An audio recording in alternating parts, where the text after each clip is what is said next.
Hello students, Hindi online classes में आपका स्वागत है। पिछले वीडियो में हमने काल के बारे में अध्ययन किया। काल के प्रकारों के बारे में विस्तार से जानकारी प्राप्त की। आज के वीडियो में हम वाच्य के बारे में पढ़ेंगे कि वाच्य क्या है। तो सबसे पहले वाच्य के बारे में समझना ज़रूरी है, उसकी परिभाषा जानना ज़रूरी है। तो वाच्य क्या होते हैं कि वाक्य में क्रिया का जो रूप होता है कर्ता और कर्म और भाव के अनुसार प्रयुक्त होता है। क्रिया का जो रूप होता है वो कर्ता, कर्म और भाव के अनुसार जब प्रयुक्त होता है तो इसका बोध कराने वाले शब्द क्या कहलाते हैं? इन कारकों का या इनका बोध कराने वाले शब्द क्या कहलाते हैं? वाच्य कहलाते हैं। वाच्य वैसे 3 प्रकार के होते हैं: कर्तृवाच्य, कर्मवाच्य और भाववाच्य। तो सबसे पहले हम क्या पढ़ेंगे? वाच्य की परिभाषा।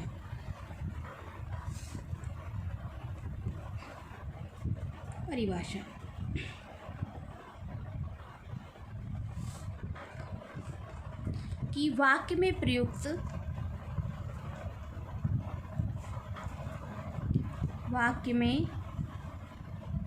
प्रयुक्त क्रिया का रूप, जो मैंने बताया वही इसकी परिभाषा है। क्रिया का रूप कर्ता,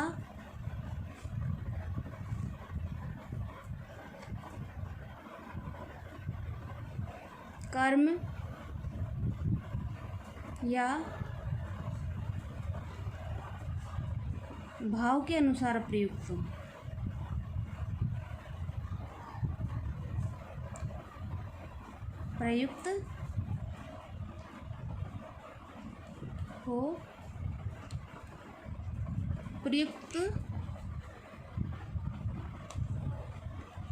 हुआ हो, इसका बोध कराने वाले कारकों को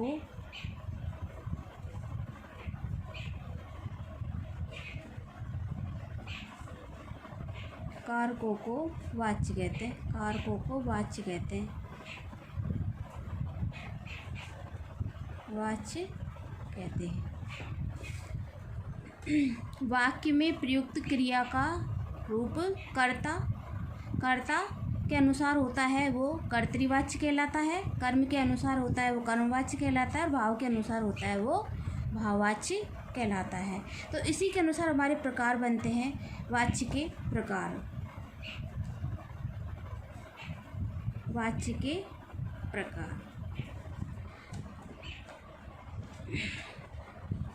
वाच्य 3 प्रकार के होते हैं: कर्तृवाच्य,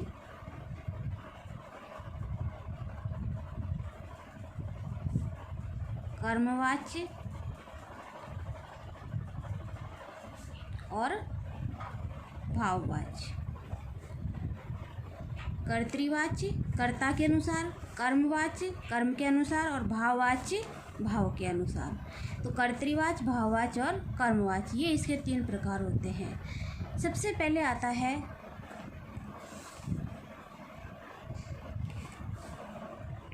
कर्तृवाच्य।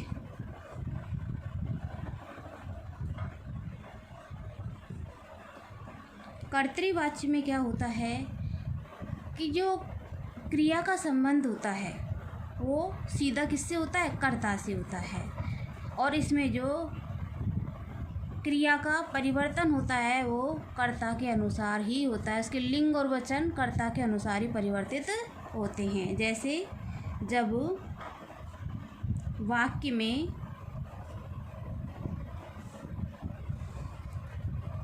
प्रयुक्त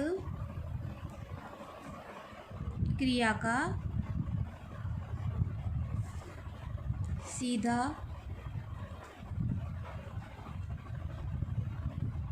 और प्रधान संबंध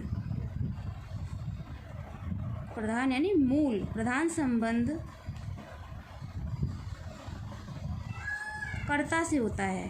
जो मैंने बताया कर्ता से होता है, अर्थात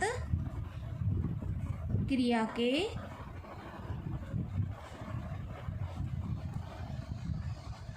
लिंग,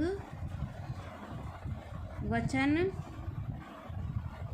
कर्ता के अनुसार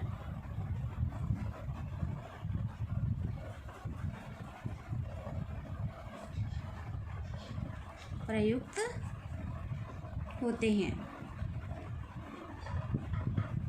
उसे कर्तृवाच्य कहते हैं। उसे कर्तृवाच्य कहते हैं। जैसे हमारी परिभाषा मैंने पहले बताई कि जब वाक्य में प्रयुक्त क्रिया का संबंध सीधा या मूल संबंध सीधा किससे होता है, कर्ता से होता है, अर्थात क्रिया के अनुसार लिंग वचन कर्ता के अनुसार परिवर्तित होते हैं, वो कर्तृवाच्य कहलाते हैं। तो इसमें पहला है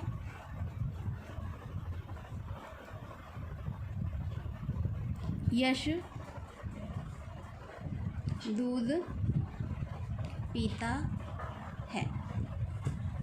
तो इसमें पीता, पीना क्या हो गई, क्रिया किसके अनुसार, कर्ता, क्योंकि कर्ता हमारा क्या है, पुल्लिंग, क्या है, पुल्लिंग। तो क्रिया भी पुल्लिंग में ही परिवर्तित हुई है, किस में हुई है, पुल्लिंग में ही तो हमारी परिभाषा के अनुसार जो क्रिया है वो कर्ता के अनुसार ही प्रयुक्त होती है। तो कर्ता हमारा पुल्लिंग है तो क्रिया भी हमारी पुल्लिंग ही होगी। ऐसे ही हम दूसरा उदाहरण देखें,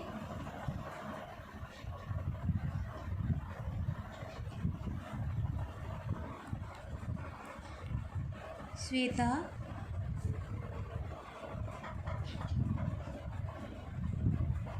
खाना खाती है।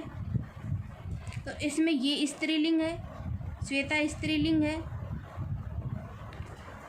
तो क्रिया भी स्त्रीलिंग होगी। खाना, ये खाना भोजन होता है और ये खाना क्रिया करना होता है। तो खाती ये क्या हो गई, स्त्रीलिंग हो गई। तो जहाँ कर्ता वो क्रिया कर्ता के लिंग और वचन कर्ता के अनुसार प्रयुक्त होते हैं वहाँ कर्तृवाच्य होता है, क्योंकि प्रथम वाक्य में पुल्लिंग कर्ता था तो क्रिया भी पुल्लिंग में हो गई, और दूसरे वाक्य में कर्ता स्त्रीलिंग है तो क्रिया भी स्त्रीलिंग में हो गई। तो ये हमारा क्या हो गया, कर्तृवाच्य हो गया। अब दूसरा आता है हमारा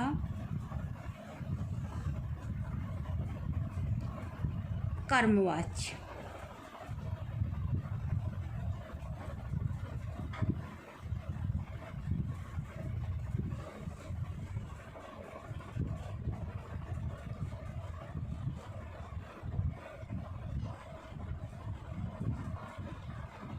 कर्मवाच्य वहाँ तो क्रिया किसके अनुसार प्रयुक्त हुई, कर्ता के अनुसार, और यहाँ क्रिया कर्म के अनुसार प्रयुक्त होगी। क्रिया का सीधा संबंध किससे होगा, कर्म से होगा। जब वाक्य में प्रयुक्त क्रिया का सीधा संबंध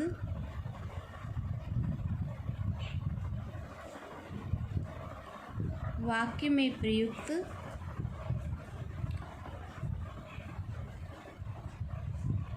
कर्म से होगा,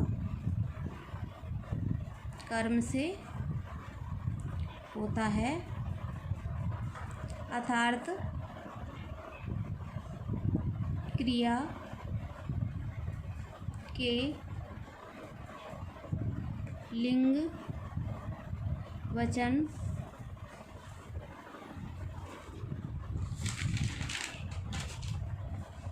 कर्ता के अनुसार न होकर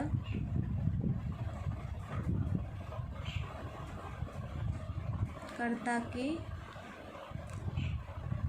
अनुसार न होकर कर्म के अनुसार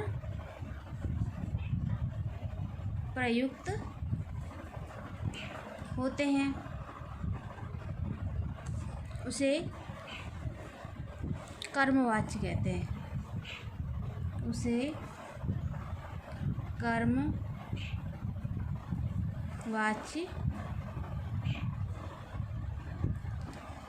कहते हैं। और एक बात और इसमें ध्यान रखने की है, इसमें कर्म की प्रधानता होती है, क्योंकि इसमें मतलब प्रधानता का मतलब कर्म होना आवश्यक होता है, क्योंकि जो क्रिया है वो कर्म के अनुसार ही प्रयुक्त होगी, तो इसमें कर्म की प्रधानता होगी और इसमें क्रिया होगी वो हमेशा सकर्मक होगी। क्या होगी? सकर्मक की। कर्मवाच सकर्मक क्रियाओं का ही होता है, क्योंकि सकर्मक क्रिया में हमेशा कर्म प्रयुक्त होता है, अकर्मक में कर्म प्रयुक्त होता नहीं होता है, इसलिए कर्मवाच सदैव समरक सकर्मक क्रियाओं में ही होता है और उसमें कर्म की प्रधानता होती है। जैसे सकर्मक में कर्म की प्रधानता होती है। जैसे एक बार इसको देख लो पूरे को एक साथ।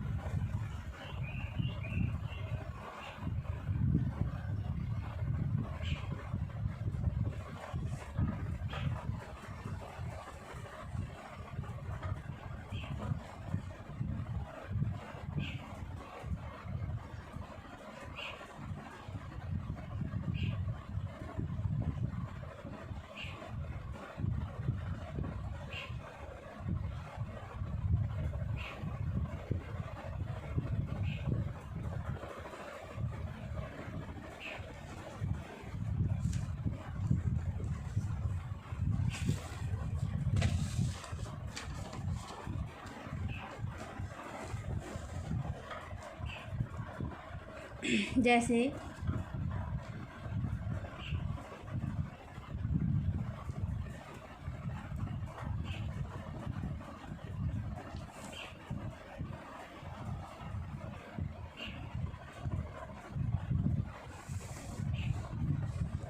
राम ने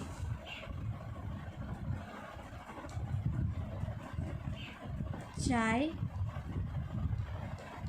पी, तो इसमें पीना, तो इसमें क्या हुआ? क्रिया। क्या पी? चाय पी। क्या पी? चाय पी। किस पर जोर दिया जा रहा है? चाय पीने पर। कर्म के अनुसार पी। राम ने चाय पी, तो कर्म किसके अनुसार प्रयुक्त हुआ है? कर्ता के क्रिया किसके अनुसार प्रयुक्त हुई है? कर्म के अनुसार। क्या कर रहा है? क्योंकि इसमें कर्म की प्रधानता है, तो चाय पीना कि किसका कार्य को करने का कर्म कर रहा है? वो चाय पीने को। तो इसमें कर्म की प्रधानता है, क्योंकि हमेशा सकर्मक क्रियाओं में ही कर्मवाच्य बनता है, तो इसमें कर्म है एक तो। और पीना शब्द किसके अनुसार प्रयुक्त हुआ है? कर्म के अनुसार। ऐसे ही दूसरा उदाहरण देखिए हम।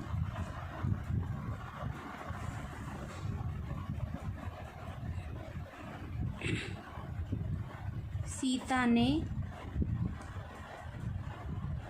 दूध पिया। इसमें भी पीना हो गई, दूध पुल्लिंग हो गया, तो पुल्लिंग दूध इसमें कर्म है, वो पुल्लिंग है, तो उसके अनुसार ही इसमें क्या हुआ है? सीता स्त्रीलिंग है, इसके अनुसार तो ये कर्म क्रिया प्रयुक्त नहीं हुई, कर्म के अनुसार क्रिया प्रयुक्त हुई है, पीना। तो ये क्या हो गया? कर्मवाच्य। कर्म के अनुसार क्रिया प्रयुक्त होती है, वहाँ कर्मवाच्य होता है। तीसरा आता है भाववाच्य।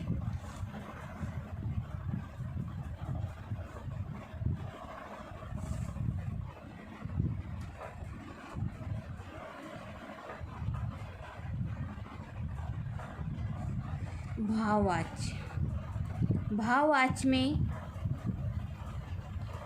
क्या होता है कि ना तो क्रिया कर्ता के अनुसार प्रयुक्त होती है, ना ही कर्म के अनुसार। इसमें किसी कार्य को करने की असमर्थता प्रकट की जाती है, अर्थात नेगेटिव वाक्य होता है, नकारात्मक वाक्य होता है, वही भाववाच्य होता है। जब वाक्य में प्रयुक्त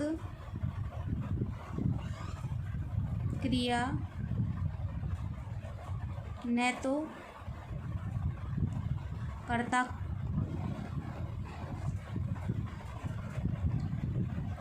कर्ता के अनुसार होती है,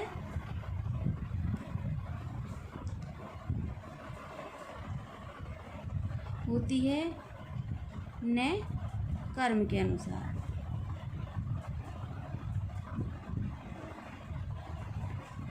कर्म के अनुसार, बल्कि असमर्थता के भाव के अनुसार होती है।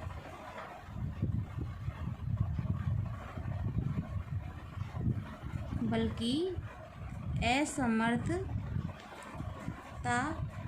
के भाव के अनुसार होती है।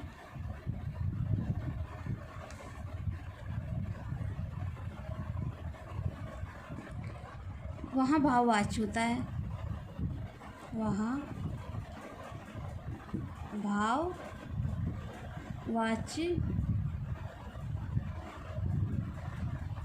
होता है।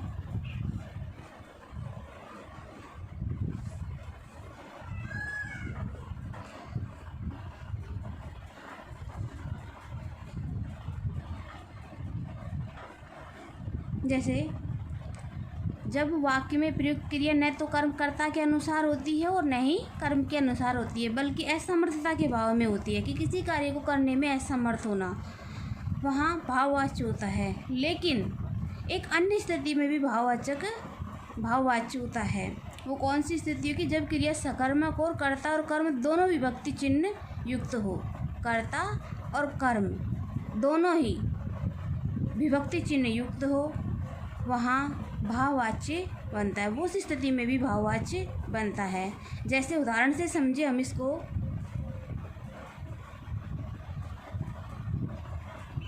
सबसे पहले तो हम इस परिभाषा का उदाहरण देखेंगे कि किस स्थिति में भाववाच्य होता है। वो दूसरी स्थिति है जो हम पढ़ेंगे। आँखों में दर्द के कारण मुझसे पढ़ा नहीं जाता। आँखों में दर्द के कारण मुझसे पढ़ा नहीं जाता। आँखों में दर्द के कारण मुझसे पढ़ा नहीं जाता, ये ना तो कर्ता के अनुसार है ना ही कर्म के अनुसार। असमर्थता बताई गई है कि मुझे तो मेरी आँखों में दर्द के कारण मुझसे पढ़ा नहीं जा रहा है, तो इस स्थिति में भाववाच्य होता है। दूसरी स्थिति मैंने बताई कि जहाँ कर्ता और कर्म दोनों विभक्ति चिन्ह से युक्त हो। ये तो पहला उदाहरण था। और दूसरा है कर्ता और कर्म दोनों विभक्ति चिन्ह युक्त हो। जैसे राम ने रावण को मारा। राम ने रावण को मारा। तो दूसरी स्थिति में राम ने, तो ने ये भी कारक विभक्ति चिन्ह से युक्त है और कर्म भी विभक्ति चिन्हों से युक्त है। कारक विभक्ति चिन्ह जो मैंने बताए थे, वीडियो में पढ़ाए थे। कर्ता ने कर्म को, तो राम कर्ता है, इसमें रावण क्या है, कर्म है, क्योंकि रावण को मारने का कर्म कर रहा है, तो ये भी क्या है, विभक्ति चिन्ह युक्त है। कर्ता भी और कर्म भी विभक्ति चिन्ह युक्त है। तो यहाँ कौन सी क्रिया होगी, कौन सा वाच्य होगा, भाववाच्य होगा। ऐसे ही दूसरा उदाहरण,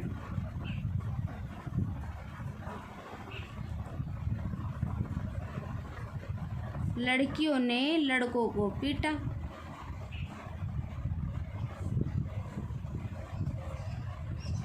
तो इसमें भी वही स्थिति हो गई कि जो पिछले उदाहरण में थी वही, कि ये भी विभक्ति चिन्ह से युक्त है और कर्म भी, कर्ता भी और कर्म भी दोनों विभक्ति चिन्हों से युक्त है। तो इस स्थिति में भी कौन सा वाच्य होता है, भाववाच्य होता है।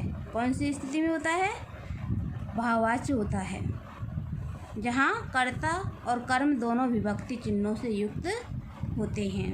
जैसे राम से दूध पिया नहीं जाता, मुझसे पुस्तक पढ़ी नहीं जाती, ऐसे उदाहरण होते हैं। वहाँ भावजान किसी कार्य को करने की असमर्थता होती है, वहीं भाववाच्य की स्थिति होती है।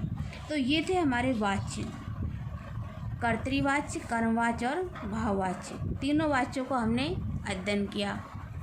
अब वाच्य परिवर्तन, कर्तृवाच्य से कर्मवाच्य में बनाना, कर्मवाच्य से भाववाच्य में बनाना, यह परिवर्तन कैसे सीखेंगे, क्योंकि कर्तृवाच्य से कर्मवाच्य में बनाएंगे तो उसमें हमें कर्म की प्रधानता होगी, क्योंकि कर्म उसमें जोड़ना पड़ेगा, क्योंकि कर्तृवाच्य में तो कर्म की प्रधानता नहीं होती है। हाँ, तो कर्ता के अनुसार क्रिया के अनुसार कर्ता में परिवर्तन होता है, क्रिया कर्ता के अनुसार प्रयुक्त होती है, और कर्मवाच्य में क्रिया कर्म के अनुसार प्रयुक्त होती है। तो कर्तरीवाच्य से कर्मवाच्य में बनाते समय वाक्य में कर्म की प्रधानता होती है और क्या होती है, बनाते समय किसको, कर्ता को प्रधानता नहीं दी जाती है, उसको गौण बना दिया जाता है, उस पर ध्यान नहीं दिया जाता है। जैसे राम पत्र लिखेगा,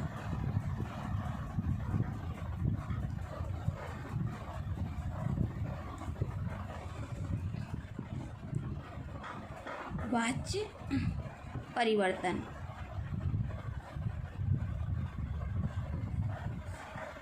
सबसे पहले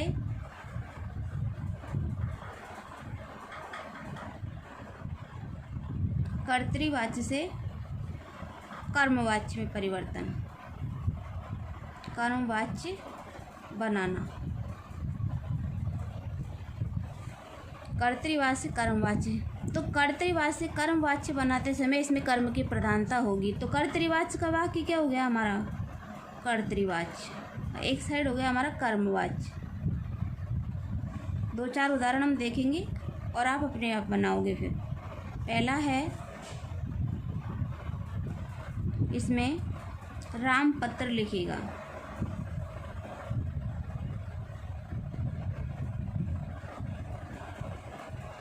तो राम पत्र लिखेगा। राम पुल्लिंग है तो यहाँ भी क्रिया भी क्या होगी, पुल्लिंग होगी। तो ये तो कर्तरीवाच्य में, लेकिन इसको कर्मवाच्य में बनाते समय कर्म प्रयुक्त करना होगा। तो हम इसको कैसे बनाएंगे, राम के द्वारा पत्र लिखा जाएगा। राम के द्वारा पत्र लिखा जाएगा। राम पत्र लिखेगा तो यहाँ कर्तरीवाच्य से कर्मवाच्य में हमने पत्र लिखा, राम के द्वारा पत्र लिखा जाएगा। तो इसमें कारक विभक्ति चिन्हों का प्रयोग भी होगा और पत्र लिखा जाएगा, क्या, के द्वारा पत्र लिखा जाएगा। तो लिखने का कर्म कर रहा है, किसको, पत्र को लिखने का। तो इसमें हमने क्या जोड़ दिया, कर्म। कर्मवाच्य में बनाते समय कर्म की प्रधानता, तो इसमें कर्म जोड़ना अनिवार्य होगा क्योंकि इसमें कर्मवाच्य में कर्म की प्रधानता ही होती है। ऐसे हम दूसरा उदाहरण देखें,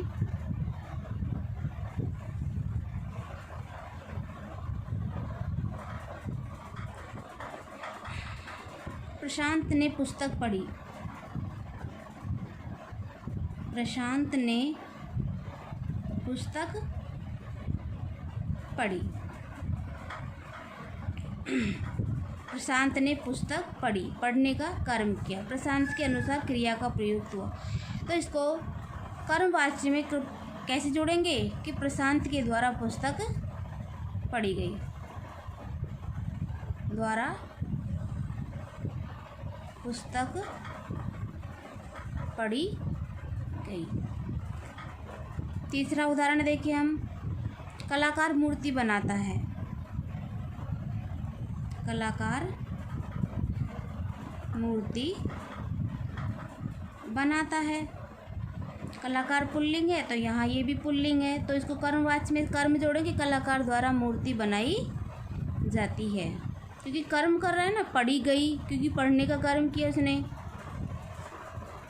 कर्म भी तो कर रहा है। कलाकार द्वारा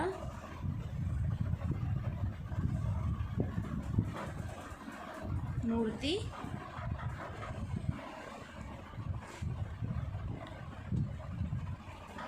बनाई गई। अब आता है कर्तरीवाच्य से भाववाच्य में बनाना। दूसरा है हमारा, यहाँ सीखा हमने कर्तरीवाच्य से कर्मवाच्य। इसमें कर्मवाच्य कर्म की प्रधानता होगी। कर्तरीवाच्य से कर्मवाच्य में बनाते समय इसमें कर्ता पे ध्यान नहीं दिया जाएगा कि कर्ता क्या है, यहाँ तो सीधा कर्म पर ध्यान दिया जाएगा कर्मवाच्य में परिवर्तन करते समय। अब दूसरा है हमारा कर्तरीवाच्य से भाववाच्य में बनाना।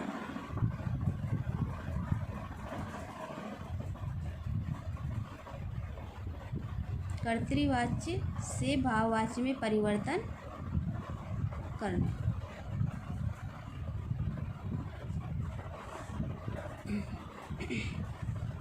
जैसे पहला, इसमें भाववाच्य बनाते समय कार्य की असमर्थता को प्रकट करना, क्योंकि ना तो इसमें कर्ता पे ध्यान दिया जाएगा ना ही कर्म पर ध्यान दिया जाएगा। यहाँ तो किसी कार्य को नहीं करने की असमर्थता होनी चाहिए, एक हिसाब से नकारात्मक वाक्य। जैसे कर्तरीवाच्य में हम कहें कि मैं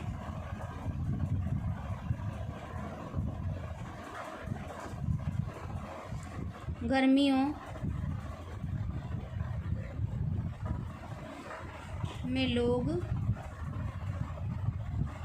खूब नहाते हैं, ये तो क्या हो गया, कर्तरीवाच्य।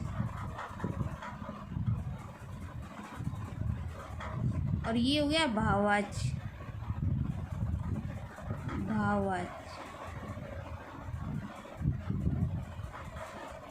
तो भाववाच्य में कैसे परिवर्तन करेंगे?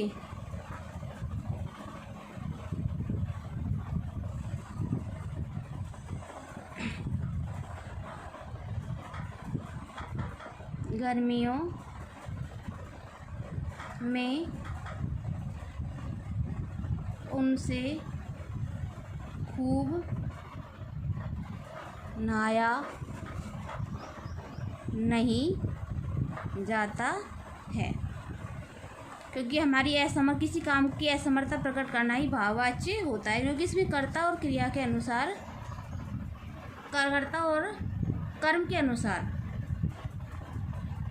वाच्य में ध्यान नहीं देते। भाववाच्य में असमर्थता प्रकट करना ही भाववाच्य कहलाता है। अब अगला देखो,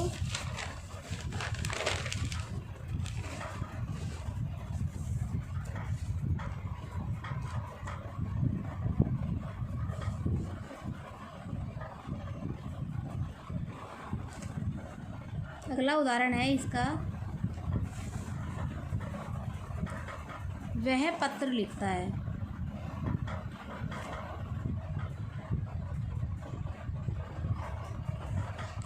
भाववाच्य में इसको कैसे लिखेंगे? उससे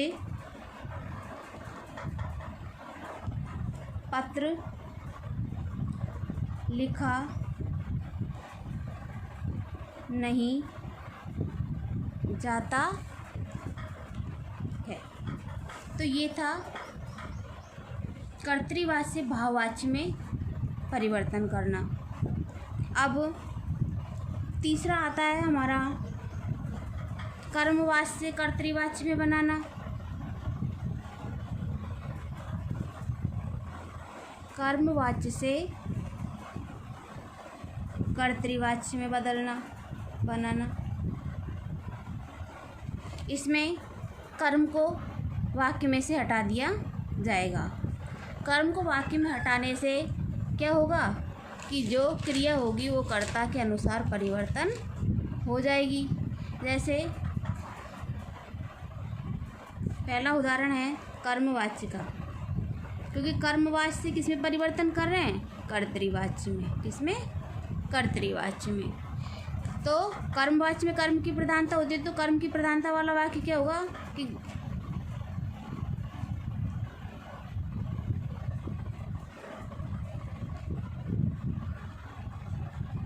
बच्चों द्वारा चित्र बनाए गए, क्योंकि चित्र बनाने का कर्म किया है तो ये कर्मवाच्य हो गया। तो इसको कर्तृवाच्य में बदलते समय हम क्या लिखेंगे? बच्चों ने चित्र बनाया, क्योंकि कर्ता के अनुसार, क्रियाकर्ता के अनुसार प्रयुक्त होगी। बच्चों ने चित्र